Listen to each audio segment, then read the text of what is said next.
ആ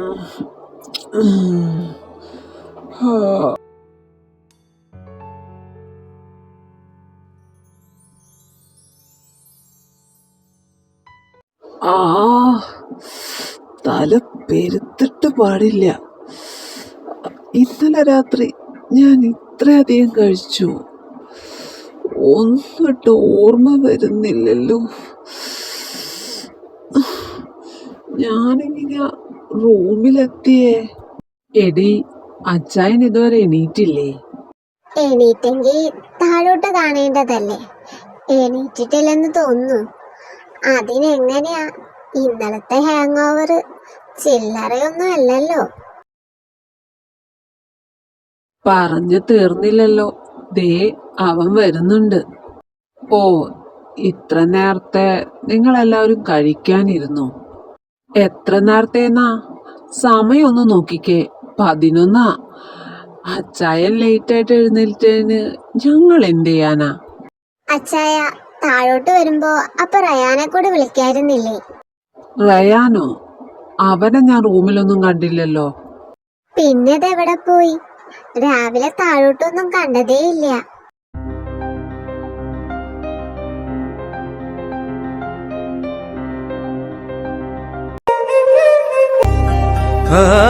இன்று விண்ணிலாவில் அந்த ஈர நினைவில் கண்டு தவிப்ப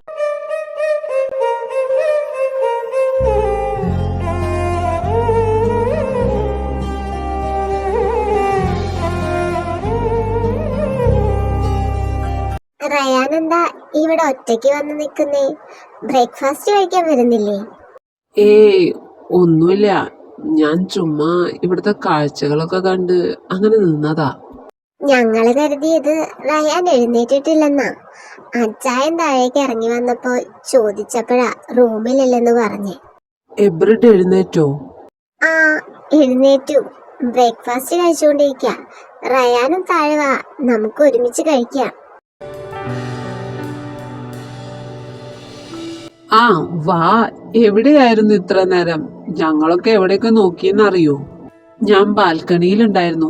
ചുമ്മാ അവിടുത്തെ കാഴ്ചകളൊക്കെ കണ്ട് അങ്ങനെ നിന്നതാ.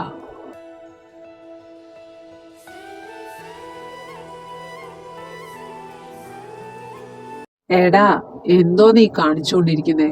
വന്നപ്പോ തൊട്ട് ഈ തലൊഴിഞ്ഞുകൊണ്ടിരിക്കുകയാണല്ലോ. എന്താ പറ്റിയ നിനക്ക്? ദേ, നീ എന്റെ കയ്യിന്ന് മേടിക്കും. എന്റെ തല പെരുത്തിട്ട് പാടില്ല. ഞാൻ ഇന്നലെ നൈറ്റ് ഇവിടെ ഇരുന്നല്ലേ മദ്യപിച്ചത്. ഞാനിങ്ങനെ ബെഡ്റൂമിലെത്തിയത് എനിക്ക് ഒന്നും ഓർമ്മയില്ല. അപ്പച്ചായന് ഇന്നലെ നടന്നത് ഒന്നും ഓർമ്മയില്ലേ? ഇല്ലെന്നല്ലടാ പറഞ്ഞേ. ബെസ്റ്റ്. അച്ചായൻ ഇന്നലെ കഴിച്ച് ഭയങ്കര ഓവറായി. അപ്പൊ ഞാനാ അച്ചായനെ കൊണ്ട് റൂമിൽ കിടത്തിയത്. അച്ചായന് അതുവരെ ഓർമ്മയില്ലേ? ഓ, ഭാഗ്യം. ഇന്നലത്തെ ആ ഇൻസിഡന്റ് എബ്രിഡിന് ഓർമ്മയില്ല. റയാൻ എന്താ ആലോചിക്കുന്നേ? കഴിക്കേ. അച്ചായ, നമുക്കൊന്ന് പുറത്തു പോയാലോ? എത്ര നാളായി നമ്മൾ ഒരുമിച്ച് പുറത്തു പോയിട്ട്. ഇന്നലെ നമ്മൾ ടെൻഡർ ജയിച്ചതും കൂടിയല്ലേ. അതിൻ്റെ ഒരു സെലിബ്രേഷനും കൂടി ആയിക്കോട്ടെ ഇന്നത്തെ കറക്കം. പോവാം. ഞാൻ പോയി ഫ്രഷ് ആയിട്ട് വരാം. റയാനും റെഡി ആയിട്ട് വാ. ഞാനില്ല, നിങ്ങൾ പോയിട്ട് വാ. അത് പറ്റില്ല. എല്ലാവരും ഒരുമിച്ചാ പോകുന്നത്. അതുകൊണ്ട് റയാൻ മാത്രമായിട്ട് ഒഴിഞ്ഞു മാറാൻ ഞങ്ങൾ സമ്മതിക്കില്ല. പോയി റെഡി ആയിട്ട് വാ. കഴിഞ്ഞില്ലേ ഇത്? നിങ്ങൾ വരുന്നുണ്ടോ? ഞങ്ങള് റെഡി. ഇനി റയാനും കൂടി വന്നാ മതി. ഓ, അവനിനി താലപ്പൊലി വെച്ച് സ്വീകരിച്ചാൽ മാത്രമേ ഇറങ്ങി വരൂ. പോയി വിളിച്ചോണ്ട് വാടാ.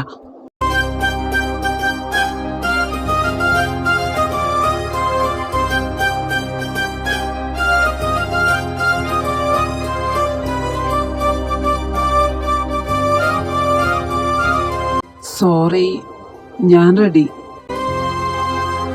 അച്ചായ, ഇതെന്താലോചിച്ച് നിൽക്കുക? റയാൻ വന്നു, ഇറങ്ങാം.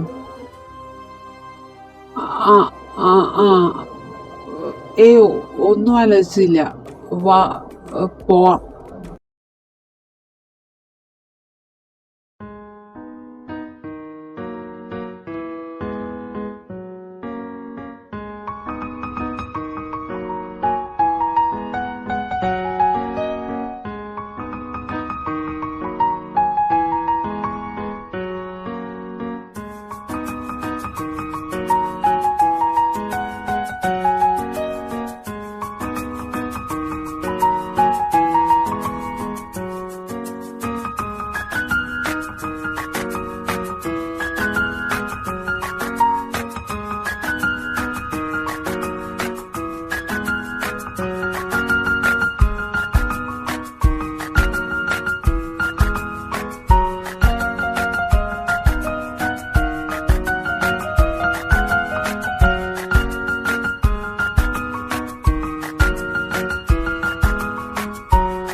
അച്ചായ ആ റൈഡിൽ കൂടെ കേറിയിട്ട് പോവാം.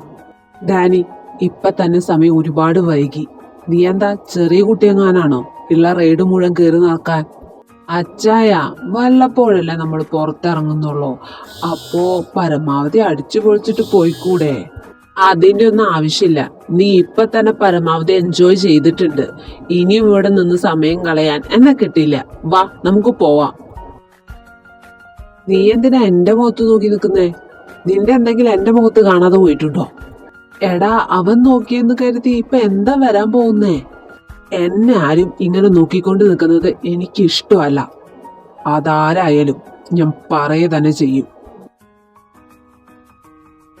ദേ, അങ്ങോട്ട് നോക്ക്. അവിടെ നിന്ന് സംസാരിക്കുന്നവരെയാ നിങ്ങൾ ഇന്ന് കൈകാര്യം ചെയ്യേണ്ടത്. മനസ്സിലായല്ലോ എന്താ ചെയ്യേണ്ടതെന്ന്? സാറ് ധൈര്യമായിട്ട് ഇരിക്കും. ഒന്നുകൊണ്ടും പേടിക്കണ്ട. ഇവരുടെ കാര്യം ഞങ്ങൾ ഏറ്റു. വെറുതെ ഏറ്റൂന്ന് വായ കൊണ്ട് പറഞ്ഞിട്ട് കാര്യമില്ല. അത് ചെയ്ത് കാണിക്ക്. അവിടെ നിൽക്കുന്നവനാ എന്റെ ശത്രു. അവന്റെ ജീവൻ എടുത്തിട്ട് മതി ഇങ്ങോട്ട് തിരിച്ചു വരുന്നത്. സാറ് ഗാലറിയിലിരുന്ന് കളി കണ്ടാൽ മാത്രം മതി. അവന്റെ ജീവൻ എടുക്കാതെ ഞങ്ങൾ തിരിച്ചു വരില്ല. ഡാനി, അച്ചായൻ പറഞ്ഞതാ ശരി. നമ്മൾ എപ്പ വന്നതാ? ഇപ്പൊ തന്നെ സമയം ഒരുപാട് വൈകി. നമുക്ക് തിരിച്ചു പോവാം. അങ്ങനെ പെട്ടെന്ന് തിരിച്ചു പോയാ എങ്ങനെ ശരിയാവും?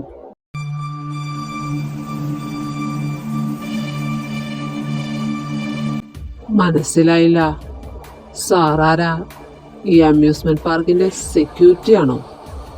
അതോ ഇതിന്റെ ഓണറോ?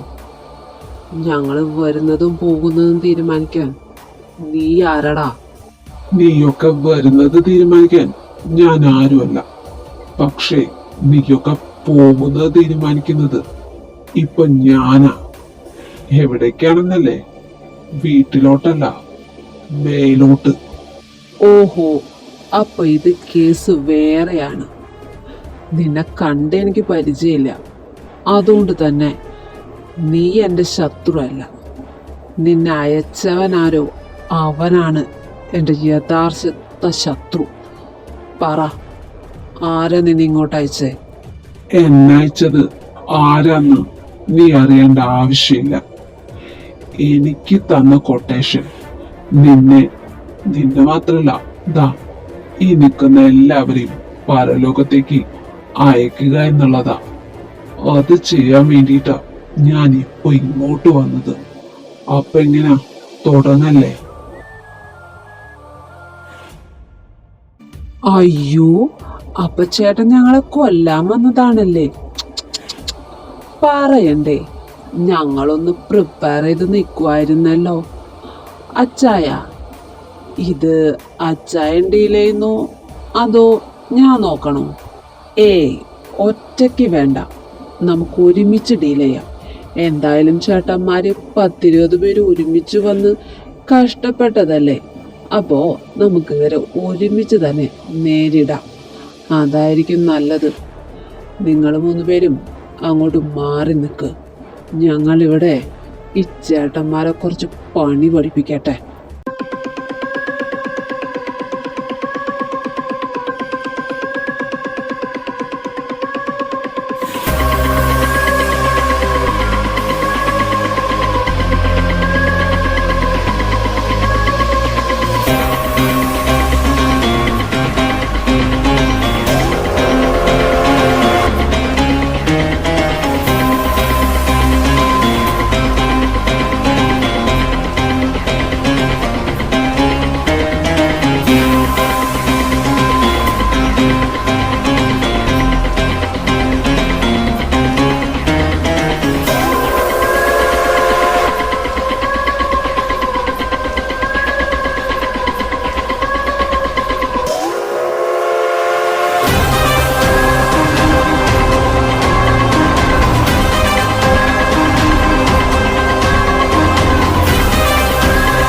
ഇത്രയെങ്കിലും ജീവൻ നിന്റെ ശരീരത്തിൽ ബാക്കി വെച്ചിട്ടുള്ളത് നിന്നോട് സഹതാപം തോന്നിയിട്ടല്ല.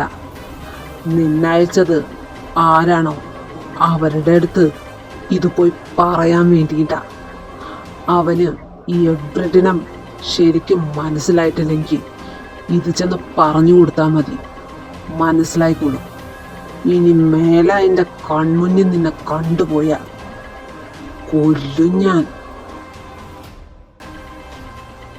അങ്ങനെ പോയാ എങ്ങനെ ശരിയാവും? പറയടാ, ആരാ നിന്നെ ഇങ്ങോട്ട് പറഞ്ഞയച്ചത്? ഇനി എന്നെ തല്ലരുത്, ഞാൻ പറയാം. എന്നെ ഇങ്ങോട്ട് അയച്ചത് ഫ്രെഡിയാ.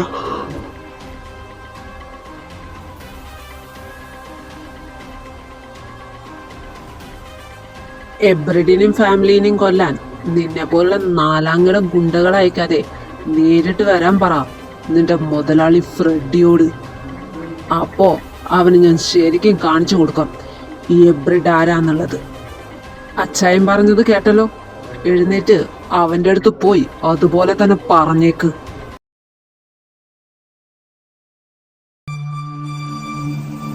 എബ്രിഡെ, കഴിഞ്ഞത് കഴിഞ്ഞു. ഇനി ആലോചിച്ചിരുന്നിട്ട് എന്താ പ്രയോജനം? കഴിഞ്ഞത് കഴിഞ്ഞെന്നോ? ഒറ്റ ഫ്രെഡി നമ്മളെ കൊല്ലാൻ ആളെ വിട്ടിരിക്കുന്നു. ഈ ഒരു കാര്യത്തെ ഇത്ര നിസ്സാരായി കാണാൻ നിനക്കെങ്ങനെ സാധിക്കുന്നടാ?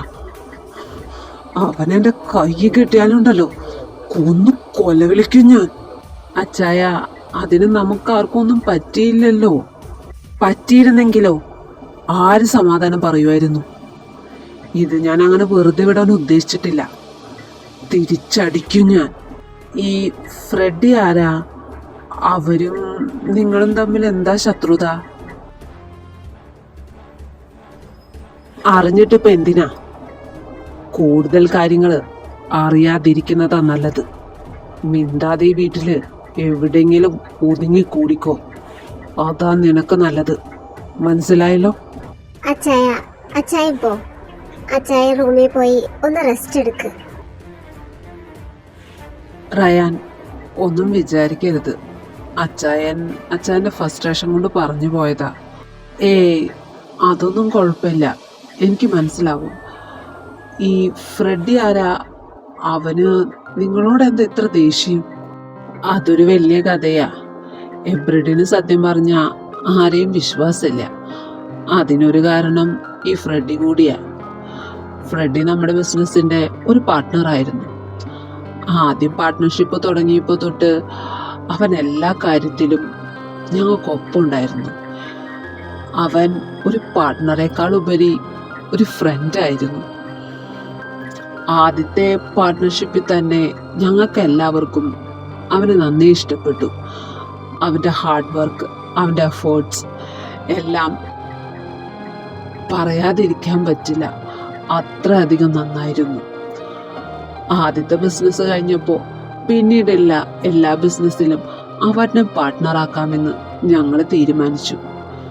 പക്ഷേ അത് വലിയൊരു തെറ്റായെന്ന് അവൻ തന്നെ തെളിയിച്ചു.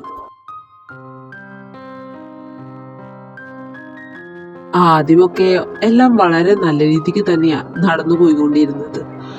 പിന്നെ കുറച്ച് നാൾ കഴിഞ്ഞപ്പോൾ ഞങ്ങൾക്ക് കിട്ടുന്ന പ്രോഫിറ്റിന്റെ പെർസെൻറ്റേജ് കുറയാൻ തുടങ്ങി. മാർക്കറ്റിലുണ്ടാകുന്ന ചേഞ്ചസ് ആണെന്നാ അവൻ ഞങ്ങളോട് പറഞ്ഞു വിശ്വസിപ്പിച്ചത്. ഞങ്ങളത് വിശ്വസിക്കുകയും ചെയ്തു. അതിനുശേഷം വീണ്ടും അതിൻ്റെ പെർസെൻറ്റേജ് വളരെയധികം കുറഞ്ഞു. പിന്നീട് അന്വേഷിച്ചപ്പോഴാ നമ്മളുമായി ടൈപ്പ് ചെയ്ത പല ബിസിനസ് സ്ഥാപനങ്ങളിലും അവൻ ഒറ്റയ്ക്ക് ബിസിനസ് ചെയ്യാൻ തുടങ്ങിയെന്ന്. ഇതറിഞ്ഞപ്പോ പിന്നെ അച്ചായൻ വെറുതെ ഇരിക്കുന്നു തോന്നുന്നുണ്ടോ? അച്ചായനും അവനും തമ്മിൽ ഒന്നും രണ്ടും പറഞ്ഞ് തെറ്റി. അവൻ ഞങ്ങളുടെ പാർട്ട്ണർഷിപ്പ് വേണ്ട എന്ന് പറഞ്ഞ് ഇവിടെ നിന്ന് ഇറങ്ങിപ്പോയി, സ്വന്തമായിട്ട് ബിസിനസ് നടത്തി. ആദ്യമൊക്കെ അവൻ്റെ ബിസിനസ് ഭയങ്കര ഉയർച്ചയായിരുന്നു ഞങ്ങളെക്കാൾ. പക്ഷേ പോകെ പോകെ അതിന് ആയുസുണ്ടായില്ല. ഒരു വർഷത്തോളം കഷ്ടി അവൻ നല്ല രീതിക്ക് ബിസിനസ് ചെയ്തു. അതിനുശേഷം എല്ലാം തകർന്ന് തരിപ്പണായി. ഇപ്പൊ സത്യം പറഞ്ഞ കടത്തിന്റെ വക്കീൽ അവൻ നിൽക്കുന്നത്. ആ ഒരു ദേഷ്യം ഞങ്ങളോട് ഉണ്ടാവുമല്ലോ, അതാ ഇപ്പൊ കണ്ടത്. തെറ്റ് അവന്റെ ഭാഗത്താ. എല്ലാവരും ചെയ്യുന്നത് തന്നെയല്ലേ നിങ്ങളും ചെയ്തത്. ആരായാലും ആ സമയത്ത് അങ്ങനെ തന്നെയാ പ്രതികരിക്കുക. പറഞ്ഞതൊക്കെ ശരിയാണ് റയാൻ. പക്ഷേ ഫ്രെഡിയുടെ സ്ഥാനത്ത് റയാൻ ആയിരുന്നെങ്കിൽ എതിർഭാഗത്ത് നിൽക്കുന്നവരുടെ ന്യായത്തെ കുറിച്ച് ചിന്തിക്കുമോ, അതോ സ്വന്തം നിലനിൽപ്പ് നോക്കൂ? ഏതൊരു പ്രശ്നത്തിനും രണ്ട് വശങ്ങളുണ്ട്. ഒന്ന് ന്യായത്തിന്റെയും മറ്റൊന്ന് അന്യായത്തിന്റെയും. ഒരു വശം മാത്രം കേട്ടുകൊണ്ട് നമുക്ക് സത്യം കണ്ടെത്താൻ പറ്റില്ല റയാൻ. അതിന് രണ്ടു വശവും നമ്മൾ കേൾക്കണം. അതിലെത്രത്തോളം സത്യം ഉണ്ടെന്ന് നമ്മൾ മനസ്സിലാക്കണം. എന്നിട്ട് വേണം ആരാ ശരി ആരാ തെറ്റ് എന്നൊക്കെ മനസ്സിലാക്കാൻ. ഇപ്പൊ പുറമേ നിന്ന് ആരെങ്കിലും നോക്കുകയാണെങ്കിൽ നമ്മൾ എന്തെങ്കിലും തെറ്റ് ഫ്രെഡിയോട് ചെയ്തിരിക്കണം. അതുകൊണ്ടാണ് ഫ്രെഡി നമ്മളെ കൊല്ലാൻ വന്നതെന്നേ വിചാരിക്കുള്ളൂ. ഇപ്പോ റയാന് രണ്ടു വശവും മനസ്സിലായി. അതുകൊണ്ടല്ലേ റയാൻ ഞങ്ങളെ സപ്പോർട്ട് ചെയ്ത് സംസാരിച്ചത്.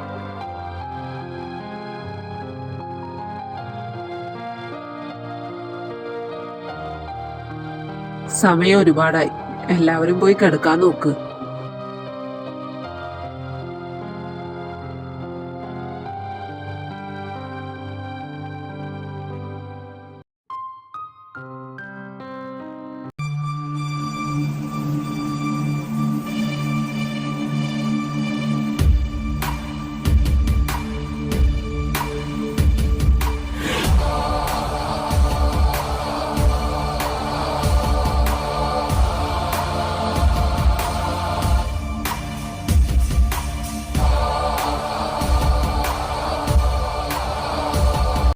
എബ്രഡ് ഇതുവരെ ഉറങ്ങിയില്ലേ? നീ എന്താ എന്നെ ഉറക്കാൻ വേണ്ടി വന്നതാണോ? തനിക്ക് മര്യാദയ്ക്ക് സംസാരിക്കാൻ അറിയില്ലേ? എപ്പ നോക്കിയാലും എന്തിനിങ്ങനെ ഷൗട്ട് ചെയ്ത് സംസാരിക്കുന്നേ? ഓ, ഈ നട്ടപ്പാതിരിക്ക് നീ എന്നെ മര്യാദ പഠിപ്പിക്കാൻ വന്നതാണോ? ഒന്ന് പോയി കേടുന്ന് ഉറങ്ങാടാ. നീ എന്താ എന്നെ നോക്കി പേടിപ്പിക്കുകയാണ്? നിന്റെ ഈ നോട്ടത്തിലൊന്നും പേടിക്കുന്നവനല്ല ഈ എബ്രിഡ്. എബ്രിഡ് പേടിക്കണമെങ്കിൽ അത് നിന്നെ കൊണ്ടൊന്നും കൂട്ടിയാ കൂടില്ല. കാരണം എബ്രിഡ് ഇങ്ങനെ ആയിരുന്നില്ല. എബ്രിഡിനെ എല്ലാവരും ചേർന്ന് ഇങ്ങനെ ആക്കിയതാ. എല്ലാവരും വിശ്വസിച്ചിട്ടേ ഉള്ളൂ അന്ന്.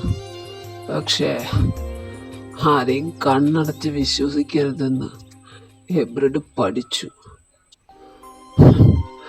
എബ്രിഡിനിട്ട് ഉണ്ടാക്കാൻ വന്നിരിക്കുന്നു ഒരുത്തൻ. അവനറിയില്ല എബ്രിഡ് ശരിക്കും ആരാന്ന്.